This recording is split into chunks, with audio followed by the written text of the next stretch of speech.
ఆంధ్రప్రదేశ్ కడప జిల్లాలో పాస్టర్ ప్రవీణ్ పగడాల గారు జన్మించారు.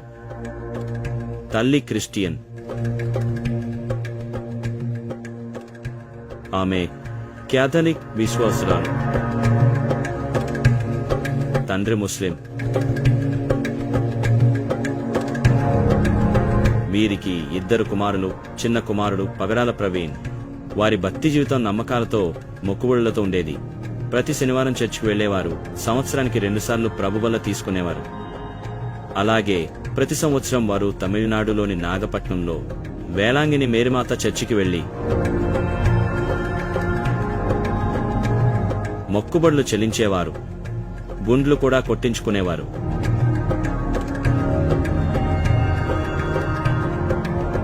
అలాగే ప్రవీణ్ గారి తండ్రి ముస్లిం కాబట్టి అప్పుడప్పుడు మసీదుకు కూడా వెళ్లేవారు. కానీ ఆ విశ్వాసంలో వారు పెరగలేదు. అప్పుడు ప్రవీణ్ గారికి 15 సంవత్సరాలు. అందరూ ఎలా అయితే గొడవలు పడుతూ పక్కదారి పడతారో ప్రవీణ్ గారు కూడా గొడవలు పడడం, కొట్టడం ఇలాంటివి జరిగేవి.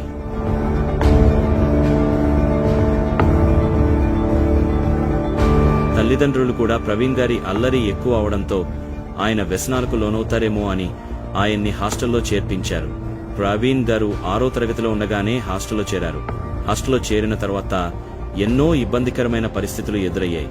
ఆయనకు ఇంటికి వెళ్లిపోవాలని అనిపించేది.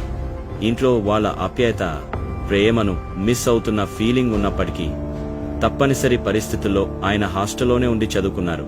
అలా తన విద్యాభ్యాసాన్ని కొనసాగించిన ప్రవీణ్ గారు ఎంతో బాగా చదువుకుని ఆయన ప్రాథమిక విద్యాభ్యాసం పూర్తయిన తర్వాత తిరిగి తన ఊరికి వెళ్తాడు. అప్పుడు అందరిలో నాకంటూ ఒక గుర్తింపు వచ్చింది అని అనుకుంటున్న సమయంలోనే ఒక సంఘటన జరిగింది. ఒకరోజు ప్రవీణ్ గారి స్నేహితుడు తన అన్న మీద గొడవపడి కత్తి విసురుతాడు. అప్పుడు ప్రవీణ్ గారు అలాగే మరో 2 స్నేహితులతో కలిసి కోపంతో అతన్ని బాగా కొడతారు.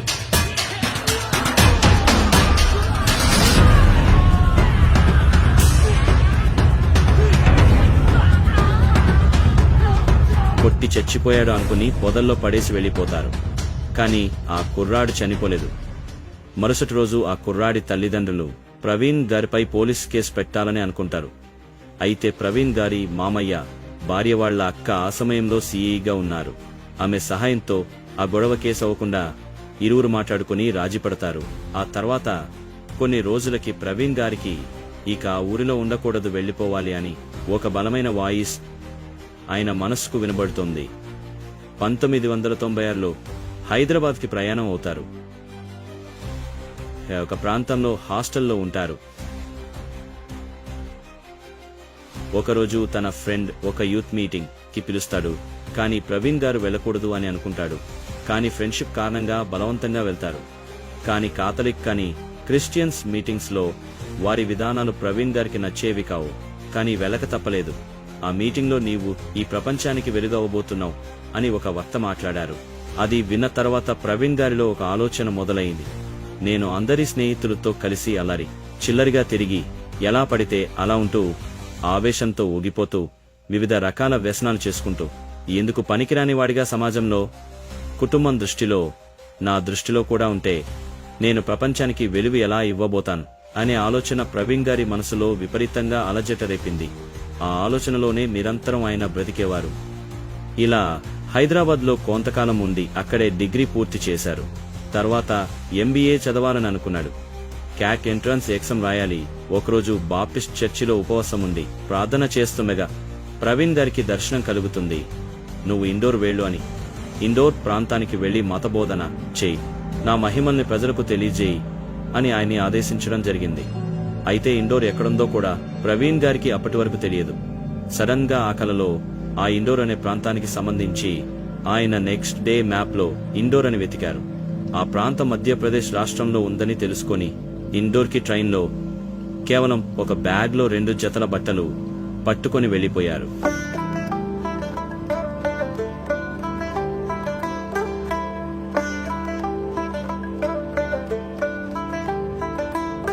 వెళ్లిన తర్వాత అక్కడ తెలిసిన వాళ్ళు ఎవరూ లేరు. ఏం చేయాలో తెలియదు. హిందీ కూడా రాదు. అంతో ఏం చేయాలనే ఆలోచనలోనే 2-3 రోజుల పాటు రైల్వే స్టేషన్లోనే ఉండిపోయారు. ఉన్న డబ్బులతో ఏదో ఒకటి కొని తిని రాత్రులు కూడా అక్కడే పడుకున్నారు.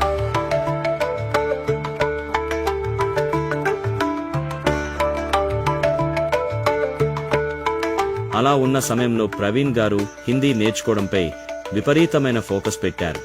దాని కారణంగా కేవలం 4 రోజుల్లోనే అనర్గళంగా అత్యద్భుతంగా క్రిస్టియానిటీ గురించి హిందీలోనే ప్రసంగించే ఒక నైపుణ్యాన్ని ఆయన సంపాదించగలిగారు.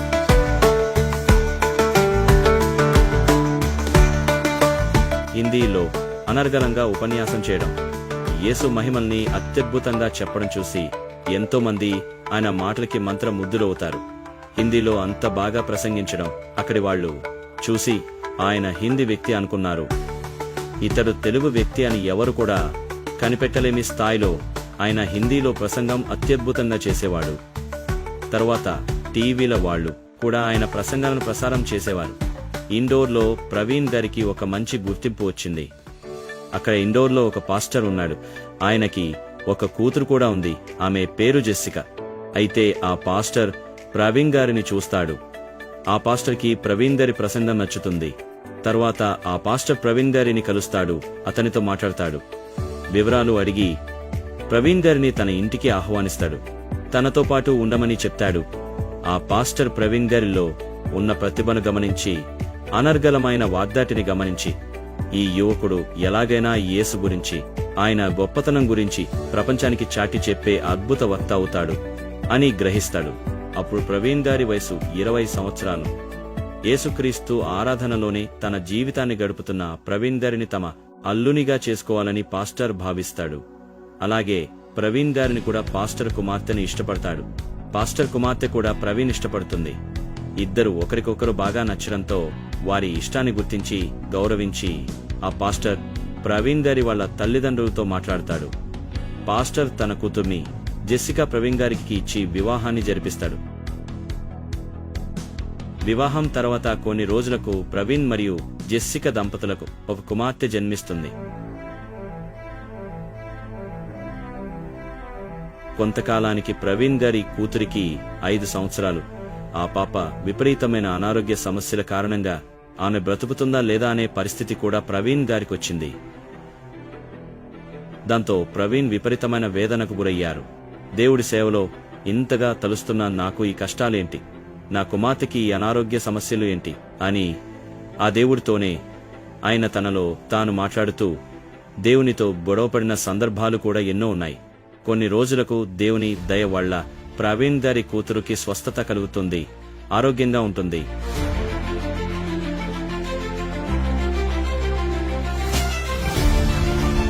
ప్రవీణ్ గారికి కొంతకాలానికి సాఫ్ట్వేర్ రంగంలో ఉద్యోగం కూడా వస్తుంది.